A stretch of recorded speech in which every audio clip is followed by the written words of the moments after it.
Back to my channel coding with Arooj Numan. अगर आप Python को लर्न करना चाहते हैं तो जल्दी से बेल आइकन को प्रेस कर दें और मेरे चैनल को कोडिंग विद अरूज नुमान को सब्सक्राइब कर दें।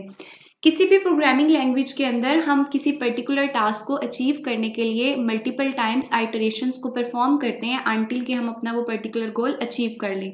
लेकिन उस सीक्वेंस ऑफ आइटरेशंस को कंट्रोल करने के लिए हम यूज़ करते हैं कंट्रोल स्टेटमेंट्स को। पाइथन के अंदर 3 तरह की कंट्रोल स्टेटमेंट्स हैं। First one brake control statement, second is continue control statement and the third one is pass control statement.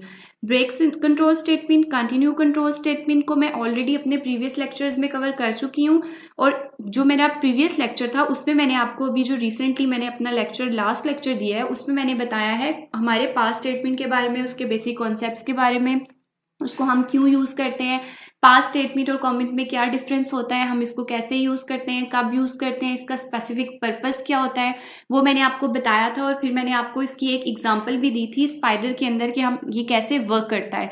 आज हम इसको यूज़ करेंगे कि हम कैसे इसको यूज़ करते हैं अपने लूप्स के अंदर, फॉर लूप्स के अंदर या वाइल लूप्स के अंदर। जब हम इसको यूज़ करते हैं तो ये क्या इफेक्ट करता है, उनकी आइटरेशन पे इसका क्या इफेक्ट होता है, उनकी एग्जीक्यूशन पे क्या ये इफेक्ट करता है कि नहीं करता, आज हम इसके बारे में लर्न करेंगे।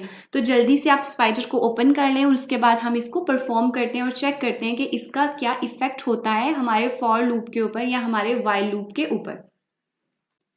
अब हम देखते हैं कि हमारी जो पास स्टेटमेंट है वो हमारी फॉर लूप और वाइल लूप पे कैसे वर्क करती है। यहाँ पे आप देखेंगे कि यहाँ पे मैंने एक वेरिएबल डिफाइन किया मैसेज के नाम से और यहाँ पे मैंने लिखा हेलो वर्ल्ड। उसके बाद फिर मैंने एक फॉर लूप क्रिएट किया फॉर लेटर इन मैसेज।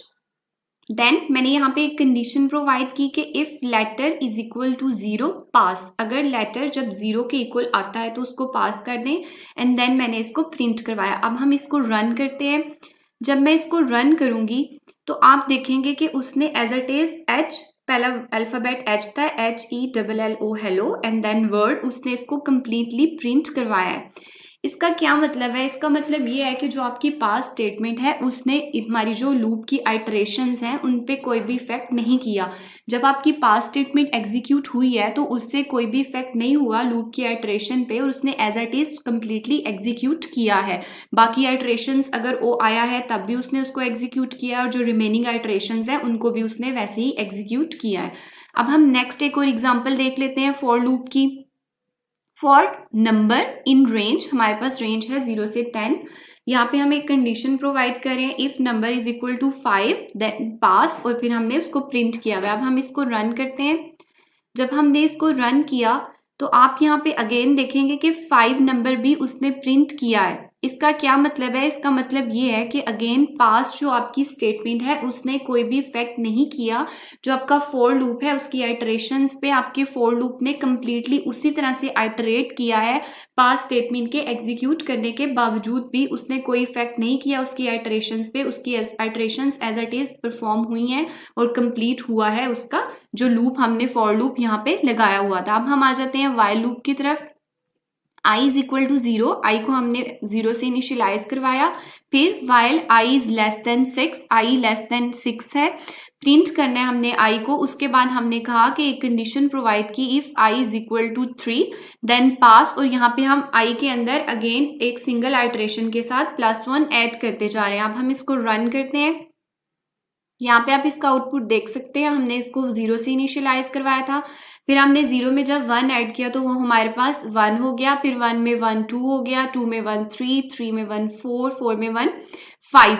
और हमने यहाँ ये कंडीशन प्रोवाइड की है कि i should be less than 6, इसलिए 5 पे उसने स्टॉप कर दिया। लेकिन यहाँ पे हमने लिखा कि i इज इक्वल टू 3, तो वहाँ पे पास अप्लाई करें तो आप ये देखेंगे कि उसने कंप्लीटली अपनी आइटरेशंस परफॉर्म की हुई हैं। कहीं पे भी वो नहीं रुका, कहीं पे भी वो स्टॉप नहीं हुआ, टर्मिनेट नहीं हुआ। आपकी पास भी एग्जीक्यूट हुई लेकिन उसने आपके वाइल लूप को इफेक्ट नहीं किया।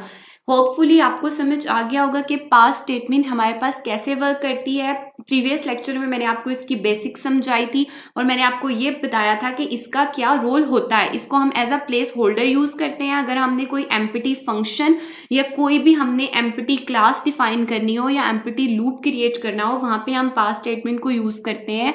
अगर हम पास स्टेटमेंट को यूज नहीं करते तो वो एम्प्टी लूप में, एम्प्टी क्लास में आपके पास एरर शो करता है। अगर आपको कोई क्यूरीज है, अगर आप कोई क्वेश्चन पूछना चाहते हैं तो वो आप कमेंट में पूछ सकते हैं। Thank you so much for watching my video. Kindly subscribe my channel for more videos and updates.